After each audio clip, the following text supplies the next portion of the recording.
Ang ekonomiya ng bansa tumaas sa ilalim ng Administrasyong Marcos Jr. kung saan nakitaan din ng pagbaba ang unemployment rate. Yan ang balitang pambansa ni Quenzel Bocobo ng IBC 13. Simula nang maupo sa pwesto si Pangulong Bongbong Marcos Jr., tumaas ng 6.1% ang gross domestic product o ang antas na mga nalikhang serbisyo at produkto sa Pilipinas. Ayon mismo yan sa datos ng Department of Finance. Dagdag pa ng DOF, kasama na rin ng Pilipinas sa mga nangungunang ekonomiya sa ASEAN region. Ang bagay na ito ang isa rin sa ibinida ng DOF sa ginaganap na 126th Anniversary Forum ng The Manila Times ngayong araw. The Philippines is among the leading economies in the ASEAN region, growing at 6.1% as of the second quarter of this year.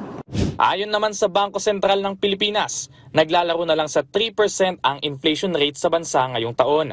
Bumaba sa 4% ang unemployment rate, habang nasa 11.2% naman ang underemployment. At ang pinakamaganda, tumaas rin daw ang international reserve ng Pilipinas na aabot sa 112 billion US dollars. All of these inflows, of course, translate to an opportunity to build up our gross international reserves.